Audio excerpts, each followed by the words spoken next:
اعوذ باللہ من الشیطان الرجیم بسم اللہ الرحمن الرحیم یوم یجمع اللہ الرسل، جس دن جمع کرے گا اللہ رسولوں کو، فیقولو پس کہے گا، ماذا اجبتم، تم کیا جواب دیے گئے تھے؟ قالو کہیں گے، لا علم لنا، نہیں علم ہم کو، انکا بلا شبہ تو، انت تو ہی علام الغیوب، غیبوں کا جاننے والا ہے۔ اذ قال اللہ، جب کہے گا اللہ، یا عیسیٰ ابن مریم، اے عیسیٰ ابن مریم، اذکر یاد کر، نعمتی میری نعمت، علیکا اپنے اوپر، وعلی والدتک اور اپنی ماں پر، اذ ایدتک، جس وقت مدد کی میں نے تیری، بروح القدس، ساتھ روح پاک کے، تکلم الناس، بات کرتا تھا تو لوگوں سے، فی المہد و کہلا، بچپنے میں اور کہالت میں، نوجوانی میں، بالوں کی سفیدی میں، وَإِذْ عَلَّمْتُكَ الْكِتَابَ، اور جب سکھائی میں نے تجھ کو کتاب، والحکمت اور حکمت، والتورات اور تورات، والانجیل اور انجیل، وَإِذْ تَخْلُقُ، اور جب تخلیق کرتا تھا تو، من الطین، مٹی سے، کہیت الطیر، مانند صورت پرندوں کی، باذنی، ساتھ حکم میرے کے، فتنفخ فیہا، پس پھونکتا تھا بیچ ان کے، فتکون طیرا باذنی، تو میرے حکم سے پرندے بن جاتے تھے، اڑنے والے ہو جاتے تھے، وتبرئ الاکمہ والابرص، اور اچھا کرتا تھا تو مادرزاد اندھوں کو اور کوڑوں کو، باذنی، ساتھ حکم میرے کے، وَإِذْ تُخْرِجُ الْمَوْتَى بِإِذْنِی، اور جب تو ان مردوں کو نکالتا تھا، مردگہ زندگی سے اور ساتھ حکم میرے کے، وَإِذْ كَفَفْتُ، اور جس وقت روکا میں نے، بنی اسرائیل کو، ان کا تجھ سے، اذ جئتہم، جب لایا تھا تو ان کے پاس، بالبینات، روشن دلائل اپنے رب کی طرف سے، فقال، پس کہا، الذین، ان لوگوں نے، کفر، جو کافر ہوئے، منہم، ان میں سے، ان ھذا، نہیں یہ، الا سحر مبین، مگر جادو ظاہر۔ اس آیہ مبارکہ میں سیدنا عیسیٰ علیہ السلام پر، ان کی والدہ مائدہ پر انعامات الہی کا ذکر ہے۔ ان کی والدہ کے متعلق تو آپ پیچھے پڑھ آئے ہیں سورہ آل عمران کے اندر، کہ اللہ رب کریم نے ان کی ماں نے جس طرح منظور کیا تھا اور خواہش تھی کہ اللہ کرے کہ مجھے اللہ بیٹا دے دے، تو میں اسے اللہ کے لیے نذر مانوں کہ وہ اللہ کا ہی ہو کر رہ جائے، اللہ کے راستے کا، اللہ کے دین کا خادم بناؤں۔ تو اللہ رب کریم نے انہیں بیٹے کے بجائے جب بیٹی دی، تو وہ ایک دفعہ تو بہرحال ان کے اندر یہ بات پیدا ہوئی کہ اللہ، میں نے تیرے سے مانگا تھا بیٹا، اب مل گئی بیٹی، چاہتی یہ تھی کہ اپنے بچے کو تیرے لیے نظر مان لی تھی، تو اب بہرحال یہ جو تو نے دیا ہے، میں نظر تو مانتی ہوں۔ تو اللہ رب کریم نے یہ ارشاد فرمایا کہ مریم کی والدہ سے، کہ تیرا بیٹا جو ہے وہ اس جیسا نہیں ہو سکتا تھا جو تیرا خیال ہے نا، کہ مجھے بیٹا ملتا تو میں اتنا وہ شاندار بیٹے کی تربیت اور تعلیم کرواتی، تیری یہ بیٹی بہت آگے نکلے گی۔ اور وہ پھر اللہ کے فضل و کرم سے آگے نکلیں، اور زمانے کی جو رسومات تھیں ان میں سے ایک ایسی رسم کو توڑ کر رکھ دیا جو زمانے میں تصور ہی نہیں کیا جا سکتا تھا کہ اس رسم بعد کو بھی کوئی توڑے گا۔ اور انہوں نے توڑ کر پھر اللہ کے فضل و کرم سے اس کے نتیجہ میں ایک شاندار بیٹا جو ہے وہ بھی حاصل کیا، جو سیدنا عیسیٰ علیہ السلام کی شکل میں دنیا کے سامنے آئے۔ تو سیدنا عیسیٰ علیہ السلام دنیا میں تشریف لائے تو ان کے متعلق بھی یہ بات استعارات کے طور پر یہ بالکل واضح بیان کر دیے ہیں۔ فرمایا کہ ایک بات تو یہ تھی کہ وہ بچپنے میں اور کہالت میں، یعنی جو نو عمری تھی اس میں اور اپنے جو بڑھاپے کی عمر ہے اس کے اندر، وہ باتیں بالکل ایسے ہی کرتے تھے جیسے ایک نوجوان آدمی کو کرنا چاہیے۔ یعنی ان میں اللہ رب کریم نے ایک ایسی قوت ان میں رکھی تھی کہ عموماً بچے وہ باتیں نہیں کر پاتے جو وہ باتیں کر دیا کرتے تھے اپنے نو عمری میں۔ اور یہ مہد کے متعلق خصوصاً یہ بات سن لیجئے کہ وہ لوگ جو اس دنیا کے اندر ماشاءاللہ پیدا ہوتے ہیں، پھر اس کے بعد وہ ابتدائی تعلیم اپنی حاصل کرنے کے بعد چلو کم سے کم وہ 5 جماعتیں، اس کے بعد وہ 8 سال کم سے کم اس میں جو مدرسے کی تعلیم ہے وہ حاصل کرتے ہیں۔ یہ میں ایک بڑا مختصر سا آپ کو بتا رہا ہوں جو بالکل حقیقت ہے آج بھی۔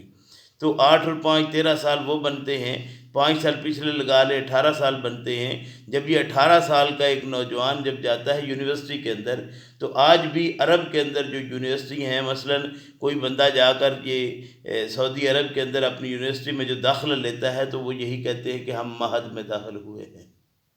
یعنی مہد، اور اس وقت عمر ان کی کم سے کم 18 سال یا اس سے ابو ہوتی ہے۔ تو یہ مطلب یہ نہیں ہے کہ جو جھول رہا ہو تو اس میں، یہ بات اصل میں یہ تھی کہ وہ نو عمری کی جو باتیں ہیں وہ تھیں۔ اور یہ آج بھی مطلب زمانے میں ایسا ہی، مدینہ یونیورسٹی میں جو داخلہ لیتے ہیں وہ مہد میں ہی داخلہ لیتے ہیں۔ تو کہالت ہے وہ عمر جو جس میں سفیدی آ چکی ہو۔ دوسری بات اس میں یہ بات فرمائی کہ سابقہ کتب جو سماوی ہیں ان کا علم بھی حاصل کیا اللہ کے فضل و کرم سے، یعنی اللہ رب کریم نے ان کو تورات کا علم بھی دیا اور پھر انجیل ویسے ہی عطا کر دی۔ تو یہ اللہ رب کریم کا ان کو خاص مطلب حاصل ہوا کہ جو سابقہ کتب تھیں ان کی بھی تعلیم ان کے پاس موجود تھی، اور انجیل کی تعلیم تو پھر اللہ رب کریم نے انجیل نازل ہی ان کے اوپر کی، یہ اللہ کا خاص فضل ہوا۔ تیسری چیز اس میں یہ بتائی گئی ہے کہ ان مٹی کے ڈھیروں پر وہ جب اس کتاب الہی کو پیش کرتے تو تعلیمات الہی کا پہنچانے کا انداز اتنا شاندار تھا۔ اللہ رب کریم ارشاد فرماتے ہیں کہ اس سے یہ ایسے سلسلے کے اندر آ گئے کہ فرمایا وَإِذْ عَلَّمْتُمُ الْكِتَابَ وَالْحِكْمَةَ وَالتَّوْرَاةَ وَالْإِنجِيلَ وَإِذْ تَخْلُقُ مِنَ الطِّينِ كَهَيْئَةِ الطَّيْرِ بِإِذْنِي، یہ جو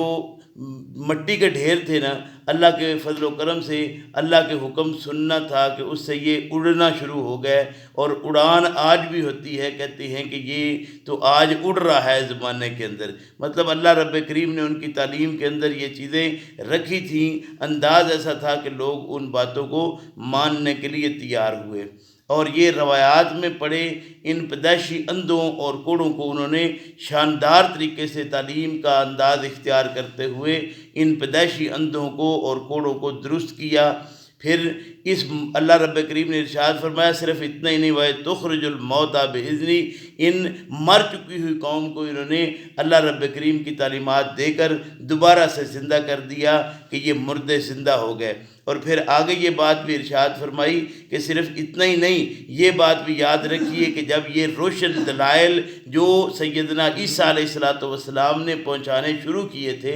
ان باتوں کا پہنچانا تھا کہ دنیا مخالف بھی بہت ہوئی۔ ظاہر ہے جہاں قریب لوگ ہوتے ہیں وہاں مخالف بھی بہت زیادہ ہوتے ہیں، تو ان مخالفوں میں سب سے زیادہ مخالفت تھی یہود کی۔ اللہ رب کریم نے ارشاد فرمایا کہ دیکھو ان کے ہاتھ، انہوں نے ہر طرح سے آپ کو ہاتھ ڈالنے کی کوشش کی، اللہ رب کریم نے ان کے ہاتھوں کو آپ سے روک کے رکھا۔ جب آپ نے روشن دلائل دیے یہ مخالفت میں پڑے، انہوں نے ہر طرح سے ہاتھ ڈالنے کی کوشش کی، اللہ رب کریم نے آپ کو ان کے ہاتھوں سے محفوظ رکھتے ہوئے آپ کی زندگی کو اپنے حساب کے ساتھ جو باقاعدہ طور پر مکمل ہونی تھی وہاں مکمل کیا، اور مکمل کر کے آپ کو تبھی موت دے کر وہاں سے اٹھا لیا۔ یہ بات ان ساری چیزوں کے اندر واضح کر کے اللہ رب کریم نے ارشاد فرمایا کہ ان روشن دلائل کو دیکھنے پر انہوں نے کیا کیا، انہوں نے یہ کہا کہ یہ ایک جادو ہے، جادوگر ہے۔ یہی بات ہے جو سابقہ انبیاء کے ساتھ بھی ہوتی رہی، یہی بات محمد رسول اللہ صلی اللہ علیہ وسلم کے ساتھ بھی ہوئی، اور یہی بات ہے جو سیدنا عیسیٰ علیہ السلام کے متعلق بھی کہی گئی۔ وَإِذْ أَوْحَيْتُ، اور جب وہی بھیجی میں نے، اِلَى الْحَوَارِيِّينَ، طرف حواریوں کی، أَنْ آمِنُوا، یہ کہ ایمان لاؤ تم بھی ساتھ میرے، وَبِرَسُولِي، اور ساتھ رسول میرے کے، قالوا، کہا انہوں نے، آمنا، ہم ایمان لائے، واشہد، اور گواہ رہے، بِأَنَّنَا مسلمون، کہ رہ تو بھی ساتھ اس کے کہ ہم فرما بردار ہیں۔ بلا شبہ انبیاء علیہ السلام کو وحی آتی تھی، مگر ہر وحی کردہ چیز کا نبی ہونا، یعنی جس کی طرف وحی آئے اس کا نبی ہونا ضروری نہیں ہے۔ اس لیے کہ یہ بات ہم نے پڑھی ہے کہ وہی جانوروں، پرندوں، درندوں، جیسے شہد کی مکھی اور اسی طریقے سے یہ جتنے نباتات، جمادات ہیں، ان کی طرف بھی یہ وحی کا آنا یہ عام بات ہے، یہ کوئی ایسی چیز نہیں ہے۔ اس میں سے یہ بات بھی ہمیں مطلب وضاحت اس چیز سے بھی ہم لے سکتے ہیں کہ دودھ ہمیشہ سفید ہوتا ہے، اس میں کوئی شک نہیں، لیکن ہر سفید چیز دودھ نہیں ہوتی۔ اس لیے نبی کی طرف وحی تو آتی ہی تھی، لیکن جہاں وحی آئے وہ نبی بن جائے یہ ضروری نہیں ہوتا، یہ اس سے واضح کیا گیا ہے۔ یہاں یہ حواری، بعض لوگوں نے یہ بات کہی ہے کہ وہ حواری جو تھے وہ نبی بنائے گئے تھے، تو یہ حواری جو تھے وہ تو وہ ساتھ دینے والے تھے۔ اللہ رب کریم نے ارشاد فرمایا کہ جب ان کو کہا گیا، یہ حواری حور سے ہے، یہ بات بھی سمجھیے، اور حور کہتے ہیں سفید، جو بالکل چمکدار نہیں سفید ہوتا اسے کہتے ہیں حور۔ تو مطلب یہ تھا کہ جن کے دل ایسے شفاف ہو چکے تھے، صاف اور ستھرے ہو چکے تھے کہ وہ تعلیمات اسلامی کو قبول کرنے کے لیے ہر وقت تیار بیٹھے ہوتے تھے، ہر وقت سر دھڑ کی بازی لگانے والے وہ ساتھی تھے، ان کے متعلق یہ بات فرمائی گئی کہ جب ان کو یہ بات کہی گئی کہ یہ جو وحی الہی آ رہی ہے نا آپ کی طرف، اس وحی الہی کے اوپر آپ نے تن من دھن سب کچھ قربان کرنا ہے، تو انہوں نے فوری طور پر یہ بات کہی کہ آمنا، ہم اس بات پر ایمان لائے ہیں اور آپ گواہ رہیے کہ ہم فرما بردار ہیں۔ اذ قال الحواریون، جس وقت کہا حواریوں نے، یا عیسیٰ ابن مریم، اے عیسیٰ ابن مریم، حل یستطیع، کیا استطاعت رکھتا ہے ربک، تیرا رب، این ینزل، یہ کہ نازل کرے، علینا، اوپر ہمارے، مائدۃ، مائدہ، من السماء، آسمان سے، قالوا اتقوا اللہ، کہا انہیں ڈرو اللہ سے، ان کنتم مومنین، اگر تم ایمان والے ہو تو اس بات کو ڈرو۔ یعنی یہ بات بھی واضح ہوتی ہے کہ قوم یہ چاہتی تھی کہ ہمیں کھانے پینے کے معاملات جو ہیں اس میں یہ جو محنت مشقت ہے وہ ختم ہو جائے اور ہم اپنی جو دین ہے اس کے اوپر صرف گامزن ہو جائیں۔ تو انہوں نے ایک سوال کر دیا سیدنا عیسیٰ علیہ السلام سے، انہوں نے کہا کہ اللہ سے ڈرو، اس طرح کی حرکتیں سے باز آؤ۔ قالوا، کہا انہوں نے، نرید، ہم چاہتے ہیں، ناکل منہا، یہ کہ کھائیں ہم اس سے، وتطمئن قلوبنا، اور ہمارے دل مطمئن ہو جائیں اس سے، ونعلم، اور ہم جان لیں، ان قد صدقتنا، کہ بلا شبہ سچ کہا تھا تو نے، ونکون علیہا من الشاہدین، اور ہم اور ہو جائیں ہم گواہوں سے۔ یعنی ہم یہ بات اس لیے چاہتے ہیں کہ ہم وہ مال رزق کھا کر اپنی پرسکون زندگی بنائیں اور ہمیں پتہ ہو کہ یہ واقعی حق ہے اور یہ سچ ہے جو آپ بیان کر رہے ہیں، تو اس لیے یہ کچھ تھوڑا بہت ہمارے ساتھ اس طرح کا معاملہ ہو جائے۔ اللہ رب کریم سے دعا کرتے ہیں۔ عیسیٰ علیہ السلام، قال عیسیٰ ابن مریم، کہا عیسیٰ ابن مریم نے، اللہم، اے اللہ، ربنا، اے ہمارے رب، انزل علینا مائدہ، اتار ہمارے اوپر مائدہ، من السماء، آسمان سے، تکون لنا، کہ ہو واسطے ہمارے، عید لاولنا و آخرنا، خوشی کا معاملہ ہمارے پہلے لوگوں کے لیے اور ہمارے پچھلوں کے لیے، وآیۃ منک، اور اللہ تیری طرف سے یہ ایک نشانی بھی ہو، وارزقنا وانت خیر الرازقین، اللہ ہمیں رزق عطا فرما اور تو بہترین رزق دینے والا ہے۔ گویا یہ دعائیہ کلمات ہیں جو سیدنا عیسیٰ علیہ السلام بیان فرما رہے ہیں، اللہ سے مناجات کر رہے ہیں۔ قال اللہ، کہا اللہ نے، انی منزلھا علیکم، بلا شبہ اتارنے والا ہوں میں،